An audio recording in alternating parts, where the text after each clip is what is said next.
Pistons fall to the Kings 127-117. We have Sean Murphy on today. We're going to be talking about a bunch of different things. And it's awesome to know that we can watch a game in March, or I guess April now, and it's a loss, and I'm not fretting at all. Sean, what's going on, man? Leggy, what's going on, man? It's good to see you. Yeah, we are in the literal dog days of the NBA season. And for the first time in a long time, the Pistons are playing non-consequential games in March. And it's actually a good thing because they've clinched their playoff fate just a couple of days ago. So now, really, it's just figuring out who their opponent's going to be. And one could make the argument that the Pistons losing games could arguably lead to a better layout or a better fortune for them going into the postseason. So, like you said, right now it's interesting on how to judge some of these performances because you don't really want to, overreact. But I think the one thing you can see is I think Cade Cunningham's going to be ready come playoff time. I think that rust that anyone was potentially worried about, I think we can put those worries to bed pretty quickly here. Yeah, he's looking good. I mean, scoring from all different levels of the court. And my favorite part is him playing bully ball inside over any size defender. I mean, you don't see that out of a lot of these stars. A lot of them avoid the contact. They stick to the outside. He's not afraid to get inside. And he's starting Especially, to get to the free throw line too. He had yes. 11 attempts from the line. There'd be stretches of 5+ games where he wouldn't get to the line for 11 attempts. So, just glad to see that he's being able to utilize that, as in his overall arsenal, but also you see the two-way impact, 3 steals, just an absolute monster on both sides of the court. And, just the team's just not the same when he's on the lineup. It just goes without saying. He's the cog that keeps this wheel spinning. Yeah, I'm just excited for Tobias Harris to get back because, I mean, we're seeing Yeah. Cade Cunningham look really good for this team. I mean, we had a weird lineup today. Just you got a lot of Dennis Schroeder, minus 19, only 5 points, 1 of 4. So he was kind of just playing his role. He was on the court. He was doing a bit of cardio out there tonight. I mean, you're looking Yeah. at. No, go ahead. Oh, I'm sorry. I was just gonna say, yeah, you really miss the size of a Tobias Harris, Yep. right? And it's just one of those games where it's an interesting flow. And if you're talking about the Pistons who have nothing to play for, other than who they want to play in the first round, the Sacramento Kings are sealing their fate in the play-in tournament in the West. Still fighting to secure that to end the season. So, yeah, like certain guys might have had off nights here or there, but I'm not overly concerned. Dennis has looked really good of late in Yeah. particular. So having a night where he might not have had everything going offensively, I'm not overly concerned because I know that when he's needed, when his number will be called, he'll be ready. Yep. I mean, that's the veteran experience there. I Mhm. mean, you talked a little bit about missing Tobias Harris. I mean, the rebounding is a huge thing. I mean, you don't think of Tobias Harris as some big time rebounder, but he's going to give you consistent 8 or 6 to 10 every single night. We were out rebounded by 12, and this is a big Sacramento team. I mean, adding Valanciunas at the deadline was a little bit shocking, but you can see that in these kind of matchups, it worked for them. Yeah, for sure. He's just a dependable backup big that brings legitimate size. And it's like when you are missing a Tobias Harris for Detroit, I know this is kind of something we'll be talking about a little bit as well, is just the Pistons lack of size or how that can potentially impact them, going into the postseason. And Tobias has been just a consistent anchor for them on both sides of the court. He guards a lot of their fours. He can guard a 5 on occasion if you need him to as well. He was literally just a plug and play wherever you need him type of player. So, I think once he's back, in the lineup come postseason, and he can hopefully shake some of the injury concerns that he's having, just because the really difficult thing is, like with Cade, it's one thing with the calf because it's like, oh well, that's connected to the Achilles. With Tobias, it is straight up the Achilles. And once you have some form of Achilles discomfort and you're not playing games with major consequence, just get him rested. Just let him heal. Don't risk putting your entire postseason run at stake because you want to go out and get a win against the Sacramento Kings on a Monday in April. Yeah. And it might sound obvious, but I'm going to ask you a question. So when Tobias Harris originally had that injury, he came back and then instantly got hurt again, and he's been out since. So do you think they maybe rushed bringing him back, or do you think he fully went and was participating and was 100% fine and just happened to re-aggravate it? Is it just a freak chance? I mean, that's one of those injuries that's a really tricky thing to read. Like especially with an Achilles and with soreness and aggravation and all those things. I totally believe that he could have felt really good going through warm-ups and, like woke up feeling really good that day, felt like he was in a position where he could start working himself back into the lineup. But then as you go through the rigors of a game and as really start to do some of those higher demand, movements and cuts and jumps and all of those different things that, NBA players are expected to do, things can flare up. So to me, excuse me. I'm Bless you. sorry. To me, it's one of those things where could he have potentially came back a little earlier than he probably should have, perhaps, but he's a competitor. He wants to be out on the court, and he realizes, how much this team needs his presence on and off the court. So, Yeah. I think truly, I don't like the fact that they haven't put he's anything beyond day to day. I don't think there's any major concerns. I think it's really just he is the veteran on this team. He has the most miles. He's played the most minutes of anyone, throughout their careers. Just get him some rest and make sure he's ready because, like you said, he's such a major pillar to what this team's done all season long. People might not recognize it because it's not sexy or it's not flattering, but he's just a stable winning player. Yeah, and when he's out, you get more minutes from other players. I mean, we saw a little bit more Ron Holland tonight. We are seeing some Marcus Sasser more as of recent with the Cade injury. Even with Tobias Harris out, it's not a positional one-for-one. But, I mean, we're seeing these younger guys get minutes. So from Ron Holland, what have you been seeing over these last few weeks that has been the most impressive? I mean, you can also go on with Marcus Sasser, too, because they have been spark plugs for this team. And when they were out because of suspension, that sucked. But now that they're back, kind of what do they bring? I think they both have been spark plugs energy-wise off the bench all season long on the defensive end in particular. I think what you're starting to see from both of them is you're starting to see more and more of their offensive games starting to shine. With Ron in particular, he's getting able to, get more touches, especially with it being later in the season, with some of the players being out and, just, for lack of better terms, those opportunities being available. We've seen him really make the most of it over the last couple of weeks, right? Like he pretty much won them that Pelicans game off of his offensive ability. And Marcus Sasser is a guy that I feel like the big talk with him has been, we all know that there's an offensive demon in there. It's just, why isn't it being unleashed? And I think that's what you've been able to see, especially once they went and added a Dennis Schroeder, a natural point guard to put alongside him. Because the big thing with Sasser has just been he's been learning how to play point guard because he's not a point guard. He is a off ball score, like shoot first guard. That is his sweet spot. And I think you've been able to just see Marcus Sasser play his game and get to his spots. He's a mature 24-year-old, third year player who has a deep bag. He just needs to be in a position where he can use it. And I think that's been the big thing with him. And with Ron, he's getting into game 70, game 80 of his first NBA season. You start to recognize what you can do, what, like just how your athleticism can impact a game and all of those different attributes. Like, I think Ron's just starting to realize, oh, a lot of these guys can't guard me. And you're just seeing that confidence really start to soar. So to me, it's going to be interesting to see what their roles look like in the postseason.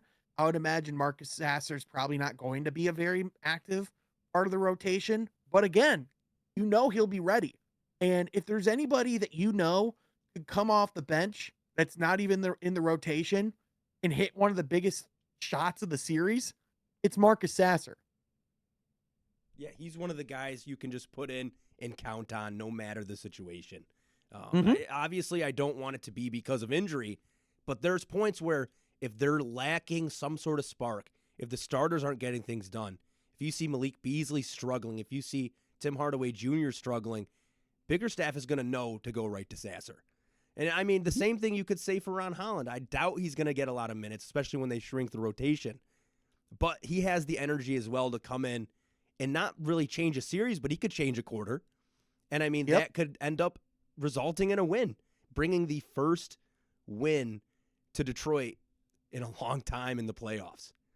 Yeah, the real intrigue for them is beyond this season, right? It's for the years to come, especially for Ron Holland. But it is going to be a massive opportunity for them to really showcase what they can do and where they can grow, and also to prove that they can contribute at this stage. You know, like I think a lot of young players, they come to this moment and they show why they're not ready, right? But I think a guy like a Ron Holland, I think he can show Trajan Langdon and the front office exactly why they picked him at 5 and why they should have a very hard time having major trade conversations this year that would have his name involved. Yeah, you never want to see a young guy get sent before you actually know what you have. I mean, talk about the Pistons and their history of letting guys go and then them blossoming in some sort of way. Obviously, Chris Middleton, how could you have known?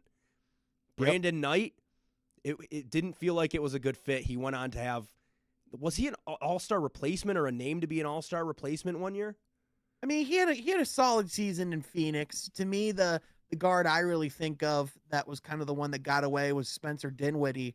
He really played well in Brooklyn and in stints in Dallas, and has been a solid contributor ever since he left the league. And Stan Van just straight up just didn't see it. And that's someone that, like, not to be like the hindsight general manager or anything, so to speak, but I saw him play for the Grand Rapids Drive. I remember watching a lot of content back in the day because I'm a sicko, and the thing that you always just saw with a guy like him was he was always in the gym, he was always working, right? And I think like you said, there's just those guys that if you let out of the building too early, you're just gonna go, damn, we really could have just let one get away. And I think especially when you're a Pistons team that's haunted by some of those decisions that you've made, I don't think Trajan lets that affect his decision making, but I do think he's a far more calculated and pragmatic general manager than the ones that have been in those positions before. All due respect to Stan Van Gundy, this is a experienced executive. Yeah, I mean, even look at what Troy Weaver, sending out Bruce Brown basically instantly. And Bruce Brown was a guy I had a lot of admiration for. I mean, the night of my wedding, after the wedding, we were sitting around the bonfire. I go on eBay and I said, this is one of the best nights of my life. How am I going to cap it off? I'm going to buy a really expensive Bruce Brown autograph. Yeah, don't ask me why that happened, but I definitely did. And it was literally a week later he got traded, or 2 weeks later he got traded. So I thought this guy was going to be the future of the rebuild. He was going to be one of the prime players for this Detroit team, being that role player that could fit. And knowing what he became, one of the best roll mans in the NBA, one of the best pick and roll screeners in the NBA as a smaller guard. I mean, you're talking about how he could have fit with Cade Cunningham, but I digress. That's beyond the point. So, funny enough that you bring up the Bruce Brown thing. Do you know why Troy Weaver traded him? Didn't he not show up for something, or it was like an optional thing he didn't go to? So there was like some form of workout or something that the team was putting together in August of 2020. It was his birthday, and he went on. This is from Bruce Brown on the Run Your Race podcast. He said, it's around my birthday in August. And I'm like, I've been there every day. All the other times I'm there. This one time I'm like, listen, my birthday, I'm just gonna stay home for these 2 weeks, but I'll come back right after. Before I tell them this, they're calling me like, hey, you want to get together for dinner, go golf, whatever? I'm like, cool, yeah, that's straight. I tell them I'll come back after the 2 weeks, and they don't say nothing to me. And after that, they stopped talking to him. And the next time he heard from him was when he got called and told that he was gone. That's crazy, because that happened with Doumbouya too, didn't it? I mean, he played a couple summer league games and then got out of there, or was that the next? I think that was that year, wasn't it? Yeah, he was released from the summer league. It also could have just been because he wasn't an NBA player. Yeah, That we're could have been seeing a he's not reason still in why. the league. Yeah. Yeah, that could have been a theory, seeing that he just never really got an opportunity after that. But yeah, I mean they certainly like it is interesting just like how I mean we see with Nico Harrison, right? With the evaluation he clearly had on Luka Doncic. Like just some of these guys in these front office roles, they have their evaluations, they have their convictions, they have their things that got them to where they've been, but they also have some hella egos, man, and they can let some real biases get in the way of making some really good decisions. In fact, they can get in the way of their tenure in their positions. Yeah, we're talking about Langdon, and maybe in a couple years, we look back at this and laugh and we say, oh, why did you ever say that? Why did we think this? But he has a lot of patience being able to come into a new job and basically keep all of the young core from the previous regime. I mean, you're talking about keeping Ivy, you're talking about keeping Duran, Stu, Asar, and I mean, obviously some of those guys you have to keep, but even keeping Sasser on over and just adding a few veterans, just kind of evaluate what he did. He didn't try to rush the process. He wanted to kind of figure out what he had, move from there, and he didn't even rush it at the trade deadline either. I mean, a lot of people were saying, oh, are they going to shell out for a Cam Johnson? Are they going to shell out for some of these guys? But that's not the target that he wants. I mean, he's seeing what we have. In the offseason, I don't even think the big splash is going to come there. We've talked about it basically every time you've came on about what are they going to do? When are they going to do a big splash? I've kind of come to the conclusion that, I mean, it's probably going to be at the deadline because then they can kind of assess it at that point. But just a lot of kudos to Langdon for how he's kind of gone about this process. Well, because even if let's say they somehow go on this crazy run and they find themselves within 2 games of going to the conference finals, right?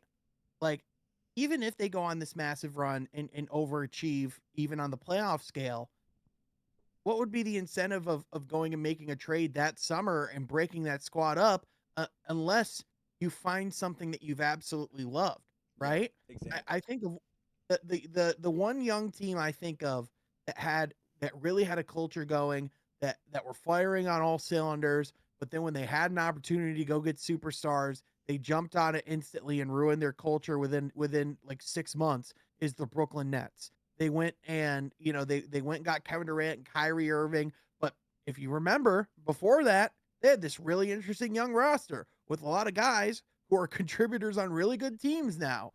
And they turned, chicken into chicken salad. And they were suddenly this, this really interesting frisky team.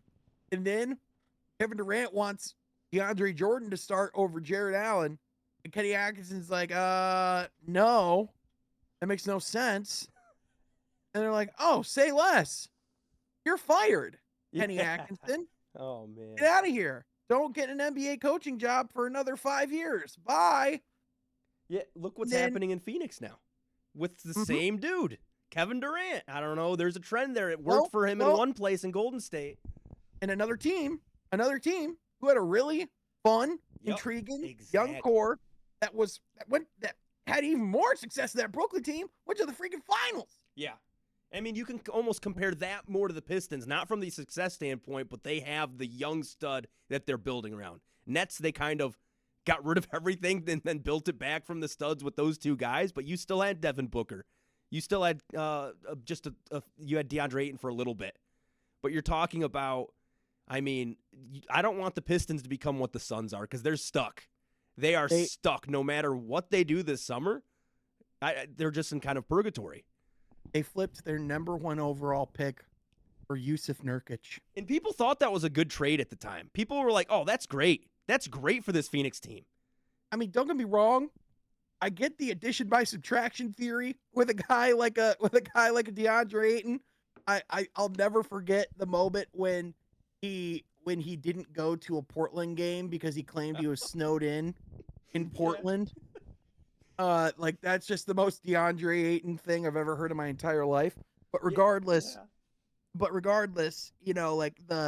like the fact that they made that move. But it's like you said, it's like all these teams, they get excited, they see an opportunity, they just try and pounce on it. That's why, this is going to be a true test of the plan and in the vision of what they had, because as to their admission, this type of season, year one, was not in their scenarios. This was not what they envisioned in a good way. And so, how much does that change your approach? How much does that change your vision? I think, to your point, like, I don't think there's a incentive to break up this team until the trade deadline, especially to allow the market to play out and to see what other players become available, because especially a team like Detroit, who doesn't have the assets of a Cleveland or like an OKC or a Utah or all Yeah. these other teams that have like so many picks, you pretty much have one shot at this. So if you're going to do it, it has to be absolutely right. And as much as all of us here in Michigan would love to see a Devin Booker, unite, uniting here in Michigan and bring him to the hometown team, all that type of stuff, yada, yada, yada. You got to make sure, if you're doing that for a fact that that's going to produce a championship, that for a fact that him and Cade would fit really well together. And listen, I don't know if they necessarily have the evidence right now or the reason to do that. And even then, the more realistic part, before people go in the comments calling me an idiot, Houston owns Phoenix's picks. Yeah. So if any team's going to go get Devin Booker, it's going to be the team that's been wanting him for years and could essentially get Phoenix out of this disaster that they put themselves in. That's where Devin Booker's going to go. I'm sorry. Yeah, that's obvious. And I want Devin Booker in Detroit, because if you've seen the new jerseys, he'd look really good in them. Next year, there is going to be the new city jerseys. Allegedly. All but confirmed, as my caption says. It feels like at this point. I mean, these look nice. Bringing in kind of the old colors from the 96 to 01 time period, the Grant Hill Pistons, into just a more modern approach to it. I mean, what are your first thoughts on these? I mean, do you like these? I mean, they kind of look like other teams' jerseys, but what's going on with them?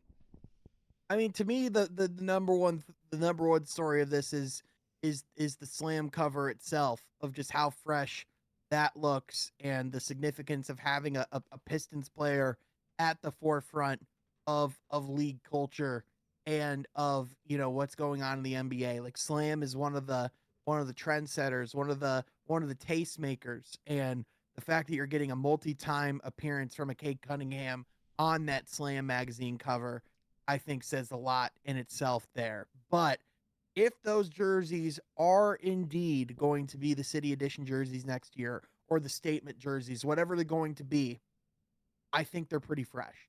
Obviously, I think once we see a more blown up, like, actual representation of what this will look like, we can kind of get more into the nitty gritty and the inspiration behind the design, all of those different things. But to me, I think it's a really good look. I like it a lot. I said to you beforehand, reminds me a lot of Thunder jerseys, honestly, especially with kind of like that, with kind of that color scheme. But I like the direction that they've been going with their city editions and statements and all those things.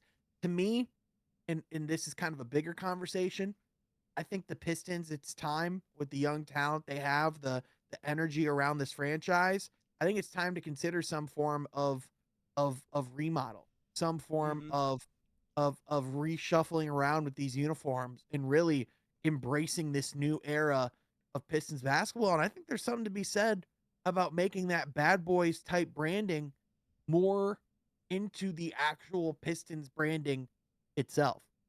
Yeah, it'd be hard to go away from the red and blue, because it's just been so historic, but they've done it once. And maybe it doesn't have to be a full on, your only color is orange and your only other color you can use is black. But it works. They're selling jerseys. I mean, I went to a Pistons game a few weeks ago when they played the Spurs, and you should have seen how many of last year's city jerseys people were wearing. I mean, we're talking about a team that won 14 games. So obviously they did something right. They have style to it. I don't know how that would work, if that would even get passed, if they have to go through a process with votes and the ownership and things like that to do that much of a change.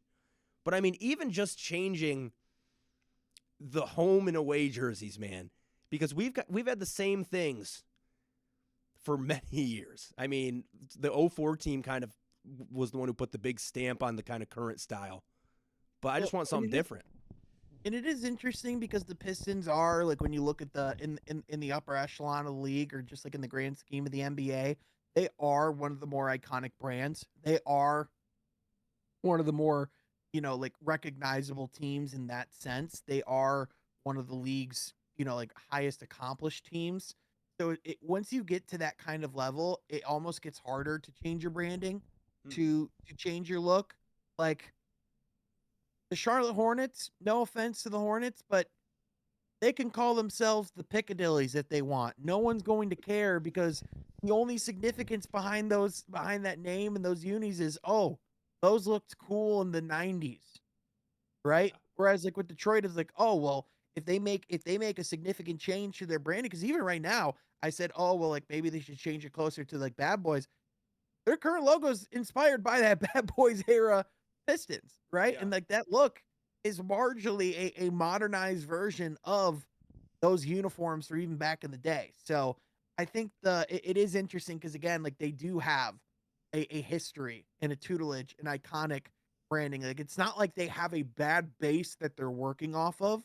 I get that if it ain't broke, don't fix it. But when you have this type of young talent and momentum, you've moved back into the city, there's kind of a new era in the league, all those different things. I think I think it makes sense to start considering it, especially when you have a guy like a Cade Cunningham you can start propelling, and you want to start selling even more jerseys and all the different merchandise. That's a pretty easy opportunity to open up that window. Yeah, man, that would make me very poor. Just thinking about if they did a full rebrand, because I would want every one of them, because then in 10 years from now, I could have them all and I could have 200 jerseys. I don't know. It's just, I'm going to say, man, if they brought back the horse in the new logo, or if they somehow just found a way to find that sweet spot of, like, the teal and the Bad Boys, but bring back that old horse logo. Like, we talk about tariffs having an impact on the economy. I think you're going to see credit card debt in the Detroit and just Michigan area just skyrocket, especially among the basketball fan demographic, because they're just going to have to get their sweaty, grimy hands all over those things. Yeah, that would put Cade Cunningham's jersey, with the motion he's got so far, top 3. I mean, I'm just going to say number 1 in terms of jersey sales, because I think you can put Wembanyama, LeBron James, Steph Curry always up there no matter what. But if you give a guy that they're trying to make the face of the league a facelift in terms of jerseys, and you add something flashy, and like you said, bring back the horse, maybe doing a little modernized style, what's the word where it's a minimalist sort of thing? Yeah. I think that could be pretty. And a lot of people hate the minimalist style. Like, I hate what the Utah Jazz did. I absolutely despise the piss yellow jerseys. But if we're talking about... Yeah, it felt like they almost took tanking the heart, because it was like, not only were they tanking on the court, it felt like they were tanking in their marketing, they were tanking in their sales. Like, they were just like, we don't even want to be a successful NBA organization for a couple of years. It's like, oh, damn. But, like, to kind of, like, accentuate this point a little bit as well, Grant Hill is one of the most iconic, stars of the last 20, 30 years. What's the first image you think you have in your head when you think of Grant Hill? That teal Grant Hill jersey. It is on the Mount Rushmore of, like, most iconic NBA player jersey combos. Yeah. If you get that for a Cade Cunningham, you want to talk about printing money 101, putting a player in, like, in the conversation for, like, a face of the league. You might be sitting going, is it really that easy? Yeah, it is. Yeah. I'm just going to tell you, it is that easy. I'm going to throw out a hot take here. Those maroon jerseys were a lot better than the teal. The red, like the dark, deep red, obviously it's the new color of the Leggy Sports logo. Those ones are, that's what I think of when I think of Grant Hill. I mean, I think of those jerseys. I mean, you're not going to get a whole lot of argument here, because I personally think all of the best Pistons jerseys have just happened to be red. Yep. Those red jerseys back in the 04 days, even like with the Going to Work team. Even Yeah. those, it was the same lettering. It was literally the white jersey, but just replaced with red. But it was just so clean. Yeah, I have a Rip Hamilton one in my room over there. So Yep. it's like, in those ones they had Cade's rookie year were fantastic. I have one of those. I just don't know. Are they waiting for something crazy? Like, do they have something insane planned for a red jersey? So to answer your question, it's really tricky the way that this all works, because you essentially are planning these out like almost 2 years in advance. Like, you almost have to have your, like, I'm pretty sure they're working on like the submissions for like the 26-27 season. So you almost have to kind of guess of where the team's going to be at momentum wise, and kind of like try to come up with a fresh idea that you hope is going to have some form of relevance. So like when the teal movement was really starting to happen with Pistons fans, that's why it took like almost like 2 years for me. Like in Big Sean, like even was like, they're coming, like we're going to do it. They already had the city editions ready for the next year when I came in. So because again, they're working with Nike on all of these. So there's like a strict schedule and a timeline for manufacturing and for marketing and getting all of these plans and concepts and stuff together, because there's all these different spinning plates. So that, in my opinion, has been one of the reasons why it's been so hard for Detroit to kind of pinpoint concepts and plans. And just one of the things that makes this whole thing hard to begin with is because it's like, oh yeah, you have to come up with some form of thing and an identity for a team that you don't even necessarily know who's going to be on it. Yeah, You know? Yeah, that's fair. They got lucky that they got those bad to the bone jerseys this year, because that embodies that Pistons team. Yeah.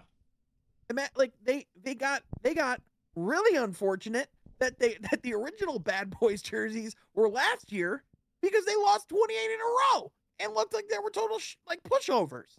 Yeah, and that's true, because if you have to go a couple years out, I mean, they're lucky that they doubled down and did it again. Because if they didn't, what a tarnish on the bad boy like representation there. Because if you just did that, opportunity. Yeah, if you would have just had those black jerseys and then went to, I don't these Cade Cunningham, like the picture we saw, if we would have went to those for this year, I don't think anybody would be talking about, that Bad Boys jersey was really cool. Maybe we should incorporate some of that. I don't think anybody would be talking that way. I mean, the Pepsi Max jerseys, they losing them all the time. It's essentially gotten to the point where people are just like, dude, they got to go. Yeah, those were bad. It's time to stop. Those were bad, especially, it's just not a good era of Pistons basketball. Like, I just feel like if you put bad jerseys on good teams, they'll find a way to be good, because you can find something to be happy about. But, I mean, even the record, there's a guy on Twitter, I can't remember who it is, you might know, but who breaks down the win-loss for each jersey. And I think the you just call them the Pepsi Max jerseys? Yes. Those ones are, I'm pretty sure we're like 5-10, 5-11. And every other jersey, I think we're above 500. So it's at Pistons Uniforms, and it's the Pistons Uniform Tracker. And he goes after every single game and updates the Pistons records based off of what their uniforms are. And so as of tonight, after the Kings game, all right, first I want you to guess what their highest win percentage is with a specific uniform and which one it is. It's got to be just the standard home whites. Yep. I think that, yeah. I mean. Yep. They are 18-8 in the standard home whites with a win percentage of almost 700. And those are my favorite. Like, if you're talking about any of, like, Pistons jerseys, the white ones are the cleanest. I always wanted to get one. I have a Billups one and a Wallace one from when I was a little kid, like a Ben Wallace one. But I can't get a new one because I stain everything. So if I had, and I got the bad of the bone one. I probably shouldn't have, but especially wear it to a game, you're gonna go get some wings or some Little Caesars or something that's gonna get spilled all over it. Yeah, I wore my Assar white one to the game, and I didn't spill any marinara on it, so I'm pretty happy with myself. Anyway, sorry. Go back to what you were saying. that's a flex. That's It's a a valid flex. feat. Yeah. Just had to say. Yep. So the next one's the icon, the blue jerseys. They're 14 and 12, 54% win percentage. Then then it's the city editions, the bad to the bone. They're 6 and 6 in those jerseys. Important to note, they always put those ones on marquee matchups. So generally a little bit of a harder schedule when they're wearing the city jerseys. But the statement jerseys, the Pepsi Max ones, they are 5 and 10 with a 33% win percentage. That is the only uniform that they are under 500, and they are under 500 quite convincingly. I don't know what it is about those uniforms. I don't know if it's just an off night when they're wearing them. I don't know if it's like almost like a stigma of like when you put them on, there's almost like a vibe of like, all right, here we go. Is there a weight to it? Because you have those stripes. You have the red stripe, you have the blue stripe. Maybe that adds a little bit of weight that throws off percentages. Maybe we need to do a deeper dive. I mean, if a couple of stripes, I like where your head's at. You just got to come up with something, man. There's got to be a reason. I mean, I don't know if Victor Wembanyama has the wingspan to make that reach, but I like how deep and analytical you're getting on it, man. I like it. Okay, Sean. We're moving on to a really serious topic here, and that wasn't serious. Moving on to a more serious topic here. It's something I'm sure everybody's heard on social media, and it's just such an unforeseen, tragic story. I don't even know how to say it. It's just really emotional. I mean, you heard about Cade Cunningham's Crocs. And Drake. So if you haven't heard, I'm going to give you the cliff notes on what might have happened to Cade Cunningham's Crocs. So, all right, yep. Drake, the writer of music, there was a leaked song, and there were some lyrics in there that insinuated he had Cade Cunningham's Crocs, and he was doing something dirty. He was crocking and rolling in Cade Cunningham's Crocs. I saw that, and I said it's an AI cover, right? or it's Andre Sands. And then I listened to it, and I'm pretty sure it was in like 30 seconds into the recording, so I was like, oh, nothing's happening. I had to listen to it 3 or 4 times. Had to confirm it with what other people were saying. Yeah. I think there's an issue because did Cade just not notice they were missing? Or so I'm hoping this is just some bar that Drake came up with one night. But how? He thought it was cute. But there is the photo of him sitting in Cade's locker. That doesn't mean he just was like, oh, there's Cade's Crocs. I'm going to go have fun with a woman in these. Well, like that's not. You say that like Drake isn't a freak like that. Well, he is an absolute freak like that. You are absolutely right. So, I mean, right. You're saying it like, oh, this guy I would never do that. Here's the thing that really matters. This verse sucked. This was awful. Like, I could see why this was a leak and not a full-blown release, because Drake might need to go back in the lab with his 26 other ghostwriters and make sure that this isn't as cringe whenever it comes out on whatever godforsaken project that he's working on. But obviously it shows the impact that a guy has when he's getting mentioned in by the one of, if not the biggest star in music. But that was one of the weaker basketball references I've heard in any song in the history of music. And I'm not just saying that because it was Drake. That was incredibly cringe. It's weird because you're right. It was like, it's just not, it was out of left field. First of all, it wasn't that great. It just didn't, it was like, what's the point? But when other people do it, like, I'm in the Pistons locker room, Cade Cunningham, there's his Crocs, I'm doing the business. It's like, wait, what? Yeah. How'd you get whoa, stop it, please. But like, my biggest thing is, other rappers or artists or musical geniuses, they come up with something clever. They talk about, oh, I'm doing this like this person does this. This is like a story. He's confessing. It's not like he's like coming up with like some clever like lyrics here. He's just saying what happened. That's to me the biggest thing. It's not like it's just it's artistry. It's like he's outing himself. Like he had to confess to someone, and he had to confess. If there is anything I will never accuse Drake of, it's artistry. That is never a label I will ever bestow upon Drake. He can rest assured. Well, Sean, thanks for joining us today. And if anybody's still here for this, I'm glad you got to witness this. All I know is I already had some people on my back this week. Drake fans from Minnesota are about to be on my ass for like weeks to come. Yeah, Sean, I was just about to head out, but I just need to bring it up. Those Minnesota fans, man, they're ruthless. And the thing is, they leaked into my stuff. Because like you had your Twitter fiasco, and then my bad. No, I don't care. I thought it was totally fine.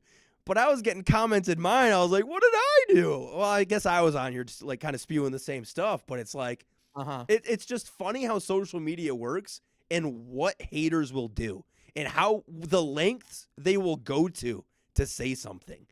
Because they had to go to your account, scroll, click on my account, click on my YouTube, get to there.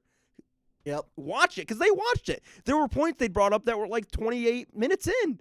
I'm like, thank you for the viewership, by the way. Someone's entire evening. Yeah, I'm appreciative. Yeah. In that regard. Yeah, thanks for the subs. No, I mean, it's honestly, it's one of those things where now there's enough time I can look back and go, yeah, there's definitely some ways I was poking the bear a little bit, so to speak, but I didn't start poking the bear until the responses were really getting crazy and out of hand. That's my, and listen, it's like, I all I'm going to say is they have every right to defend their team and to want to have pride in their home state, in their hometown team. And listen, I get you got to look for it when your team hasn't historically given you a lot of reasons to. So I understand.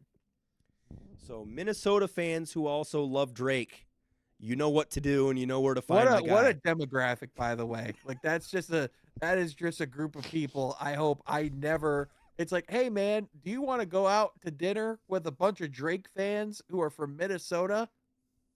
That is like one of my hell scenarios. I'm gonna find someone for you, Sean. I'm gonna set you up. Yeah. So, imagine I marry a girl from Minnesota who absolutely loves Drake. I'll speak went at to the Ohio wedding. State. Oh, with what? Went to Ohio State. Oh. What a keeper there. Absolute a Keith gem. Rooney, yeah. But okay, that's where we're gonna cut it. Enough of just some of that bullshit there. So, Sean, thanks for joining us. I always appreciate it. It's always a good time, and as you've been coming on more, it's been getting looser and looser. I want to cut that out, but anyway. I mean, hey, you to quote Heath Ledger, what a very poor choice of words. Okay. Well, anyways, thanks for joining us today on the Leggy Sports YouTube channel. More Pistons content. Back at you soon. See you later.